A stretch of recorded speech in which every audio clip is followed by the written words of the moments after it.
Hello दोस्तों, welcome to आई के studies. तो हम कंटिन्यू करते हैं चैप्टर 3 पार्ट 2, ये कंटिन्यू रहेगा। हमने पढ़ा पिछले पार्ट में कि एफ और पी जो प्रोपोर्शनल रिप्रेजेंटेशन है, जो मेथड है इलेक्शन के, उनमें क्या अंतर है। और इंडिया ने एफ चूज़ किया, तो वही यहाँ से स्टार्ट होता है कि why India adopt the F system. Gas करने के लिए आंसर बहुत डिफ़िकल्ट नहीं है। यदि आप केयरफुली पढ़ें तो ये एक बहुत कॉम्प्लिकेटेड सिस्टम है। जैसे कि हमने ऊपर देखा कि राज्यसभा के इलेक्शन में किस प्रकार से लोग चुनकर आते हैं, तो ये एक बहुत कॉम्प्लिकेटेड सिस्टम है जो छोटी छोटी कंट्रियों में काम करता है, लेकिन इंडिया जैसे बड़े पॉपुलस कंट्री में, सब कॉन्टिनेंटल कंट्री में ये डिफ़िकल्ट होगा काम करने के लिए। रीज़न क्या है? पॉपुलैरिटी और सक्सेस एफ सिस्टम का, कि ये बहुत सिंप्लिसिटी से काम करता है। एंटायर इलेक्शन सिस्टम जो है वो एक्सट्रीमली सिंपल हो जाता है अंडरस्टैंड करने में। कॉमन वोटर के लिए भी, जो कॉमन नागरिक है, उनके लिए भी बहुत आसान होगा एफ को समझना, कि जिसको ज़्यादा वोट वो जीतेगा। सिंपल सी बात है। कोई स्पेशलाइज इसके लिए नॉलेज की ज़रूरत नहीं है। पॉलिटिक्स इलेक्शन की नॉलेज आप करिए, जब जाके आपको वोट करने का अधिकार मिलेगा या वोट करेंगे आप जाके। There is also clear choice presented to the voters at the time of elections. ठीक है, एक क्लियर चॉइस है, आप किसी को भी चूज़ कीजिए।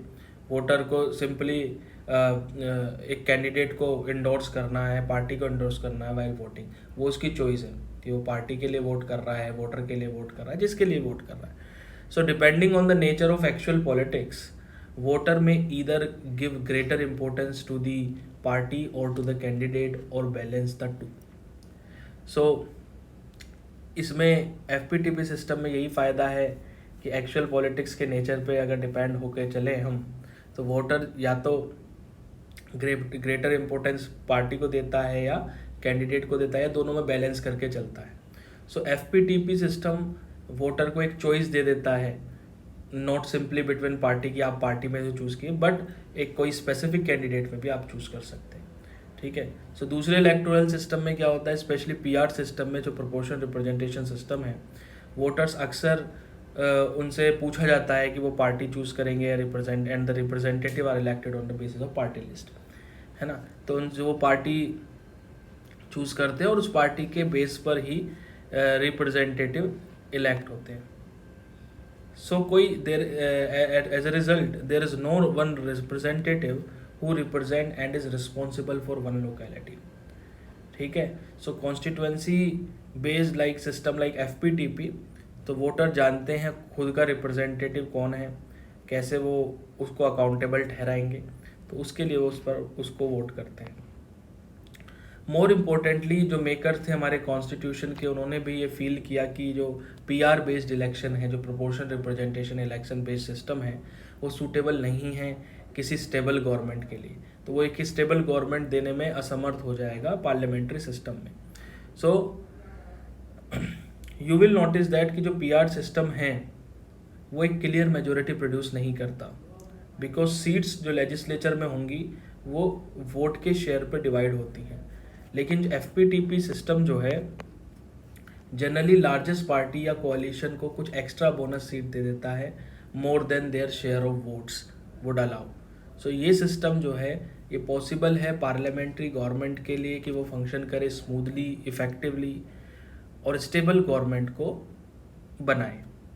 फाइनली एफ सिस्टम जो है हमें इनकरेज करता है वोटर को डिफरेंट सोशल ग्रुप से कि वो साथ आएँ और एक लोकेलिटी में इलेक्शन को जीते। In a diverse country like India, जहाँ बहुत अलग अलग प्रकार के लोग हैं, पीआर सिस्टम हर एक कम्युनिटी को फॉर्म करने के, अपनी खुद की नेशन वाइड पार्टी बनाने का वो जो है इनकरेज करता है।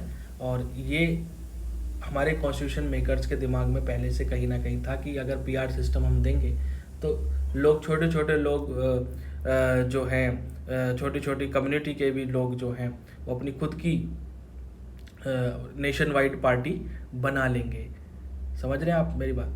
तो ये नेशन वाइड पार्टी बनाने का ये कंसेप्ट ये है कि एक डाइवर्स कंट्री इंडिया में, जहाँ पीआर सिस्टम को अगर इनकरेज किया गया, तो हर एक कम्युनिटी जो है, छोटी हो बड़ी हो, वो अपनी खुद की एक नेशन वाइड पार्टी बना लेगी, जो कि एक कॉम्प्लिकेटेड सब मेथड हो जाएगा.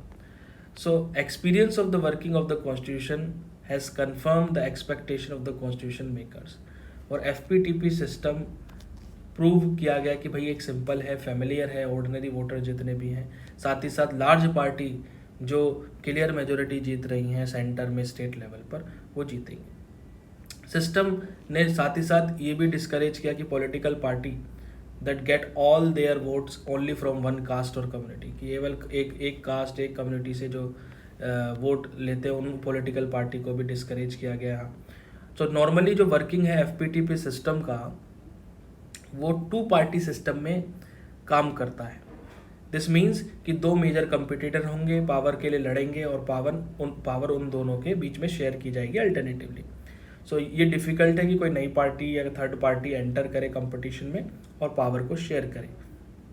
इस रिस्पेक्ट में जो FPTP का एक्सपीरियंस है इंडिया में, वो स्लाइटली डिफरेंट है.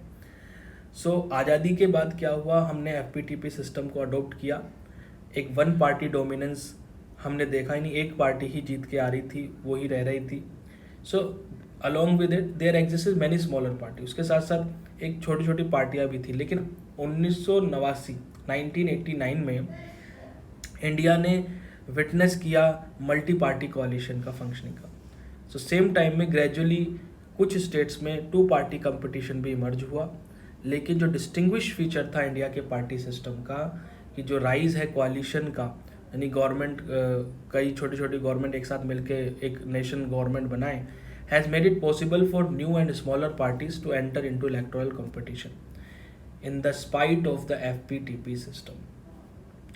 तो जो छोटी छोटी पार्टियां थीं, उनको भी मौका मिला कि वो इलेक्टोरल कंपटीशन करें FPTP सिस्टम से, और एक नेशन वाइड नेशन में कोalition बनाएं. तो ये था क्यों हमने अडॉप्ट किया FPTP system. Now next is reservation of constituencies. So reservation of constituencies में हमने नोटिस किया कि जो FPTP इलेक्शन सिस्टम है, वो जो कैंडिडेट जिनने हाईएस्ट वोट प्राप्त किए हैं पर्टिकुलर कॉन्स्टिट्यूएंसी में, उसको हम जिता देते हैं, वो इलेक्ट माना जाता है. इसका कारण एक और है कि ये डिसएडवांटेज भी दिखाता है स्मॉलर सोशल ग्रुप्स के लिए. और this is even more significant in Indian social context also, कि we have had a history of caste based discrimination. हमारे पास हिस्ट्री है कि हम जाति के भेद करते हैं, जातिवाद करते हैं. इन सच ए सोशल सिस्टम, जो FPTP इलेक्टोरल सिस्टम है, कैन मीन दैट कि जो डोमिनेंट सोशल ग्रुप है और कास्ट है, वो हर जगह जीत सकती है, और जो ओप्रेस सोशल ग्रुप्स है वो continue to remain unrepresented. So our constitution maker इस डिफ़िकल्टी से अवेयर थे और need to provide a way to ensure fair and just representation to the oppress social groups. So the issue was debated even before independence से भी ये issue debate था. British government ने separate electorate जो है introduce किए थे. So this system meant that for electing a representative from a particular community, only those voter would be eligible who belong to that community. जो एक community से belong करते हैं, वो ही उस कम्युनिटी के रिप्रेजेंटेटिव को क्या करेंगे, वोट करेंगे. सो इन कॉन्स्टिट्यूएंट असेंबली में बहुत सारे मेंबर ने इस पर डर जताया था कि हमारे पर्पस के लिए सूट नहीं करेगा, और ये डिसाइड किया गया कि हम रिजर्व्ड कॉन्स्टिट्यूएंसी का सिस्टम अपनाएं. इस सिस्टम में जो सभी वोटर्स हैं कॉन्स्टिट्यूएंसी में, वो एलिजिबल हो जाते हैं वोट करने के लिए. लेकिन जो कैंडिडेट हैं must belong to only a particular community और social section for which the seat is reserve. So seat अगर रिजर्व हो गई है, सपोज सीट रिजर्व हो गई किसके लिए, SC के लिए या STs के लिए या जनरल के लिए, तो जब वो सीट रिजर्व होती है तो उस कम्युनिटी का व्यक्ति खड़ा होता है. लेकिन वोट कौन दे सकता है, सब दे सकते हैं. सभी वोटर्स कॉन्स्टिट्यूएंसी में एलिजिबल होंगे वोट के लिए, लेकिन candidate must belong to only a particular community. So there are certain social group जो कंट्री में फैले हुए हैं, और पर्टिकुलर कॉन्स्टिट्यूएंसी में उनके नंबर जो हैं वो सफिशिएंट नहीं है कि to able to influence a victory of a candidate. इतने नंबर नहीं है कि वो कैंडिडेट की विक्ट्री करवा सकते हैं. However taken across the country they are a significantly sizeable group. So इस प्रॉपर रिप्रेजेंटेशन को इंश्योर करने के लिए एक सिस्टम ऑफ रिजर्वेशन लाया गया जो जरूरी था, और constitution provide for reservation of seats in the Lok Sabha and state legislative assembly.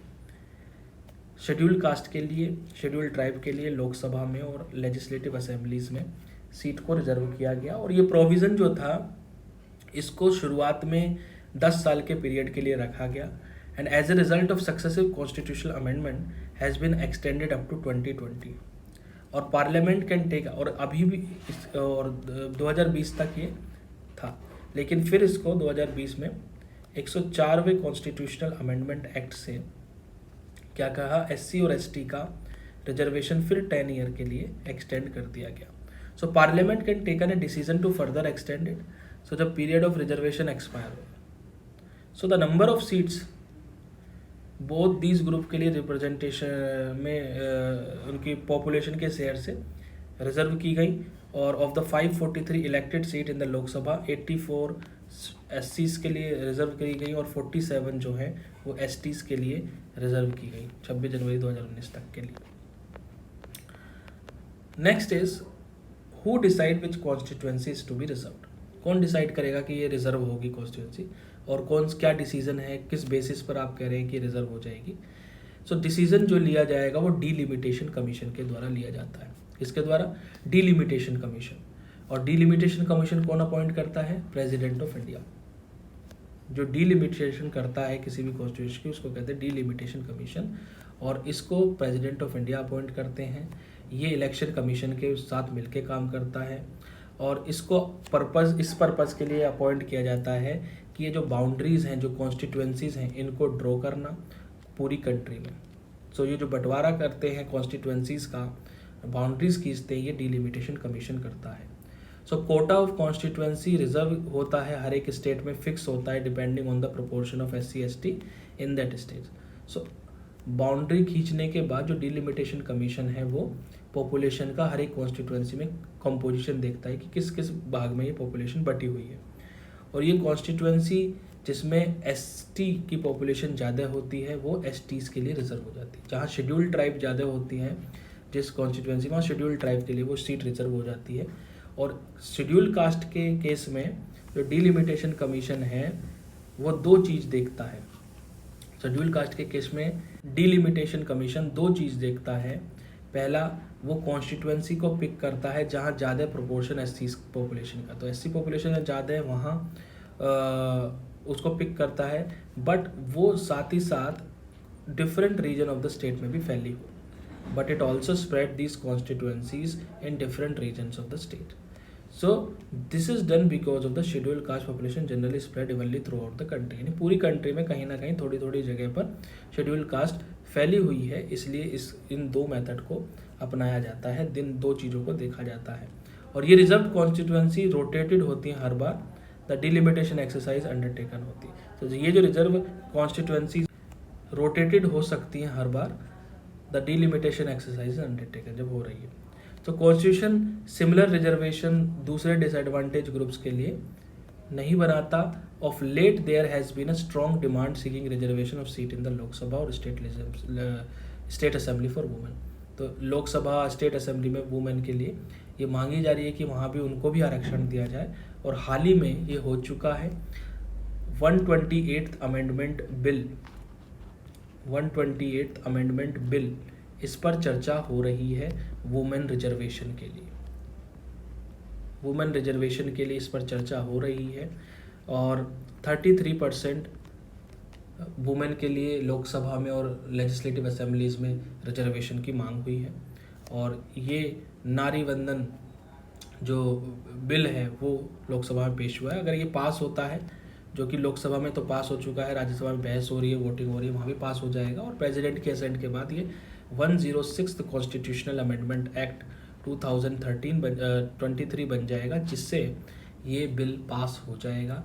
लेकिन ये बिल कब लागू होगा? ये 2026 में लागू करने की बात हो रही है, क्योंकि 2024 में इलेक्शन में ये लागू नहीं होगा, क्योंकि जब डीलिमिटेशन एक्सरसाइज होगी जब ही ये होगा। और डीलिमिटेशन एक्सरसाइज 2026 तक फ्रीज है। ठीक है, कैसे फ्रीज है पूरे डीलिमिटेशन एक्सरसाइज का, ये हम पढ़ेंगे आगे। So given the fact that very few women are elected to representative body, the demand है reserving 1/3 सीट्स की वुमेन का increasingly being articulated. So reservation seat women की रूरल और अर्बन लोकल बॉडीज में अभी तक दी जा रही है और आगे अब यहाँ भी दी जाएगी. सो वी शैल सो ये हो गया हमारा रिजर्वेशन ऑफ सीट्स का. ठीक है जी. तो 128th constitutional amendment bill, women reservation 33%, 106वां कॉन्स्टिट्यूशनल अमेंडमेंट एक्ट ये बन जाएगा 2023 और ये पास होता है तो वुमेन को 33% रिजर्वेशन मिलने वाला है. ठीक है जी. और पास होने में बस कुछ ही दिन लगने वाले हैं. अब मैं वीडियो रिकॉर्ड कर रहा हूँ तो शायद ये लोकसभा में तो पास हो चुका है, राज्यसभा में भी शायद पास हो चुका है. तो प्रेसिडेंट की असेंट मिलना इसको बाकी है और प्रेसिडेंट की असेंट मिलते ही ये बिल जो है वो एक्ट बन जाता है और एक्ट बनते ही 33% जो रिजर्वेशन है वुमेन के लिए वो होगा 2026 से. कहा जा रहा है कि 2026 के बाद से इलेक्शन में इसको मिलने की संभावना है. तो आज के लिए सिर्फ इतना ही रखते हैं. अगले नेक्स्ट पार्ट में हम इस चैप्टर को कंप्लीट करेंगे. तो प्लीज़ अगर आपको वीडियो अच्छी लगती है तो लाइक और शेयर करना ना भूलें और सब्सक्राइब भी कीजिए. Thank you so much.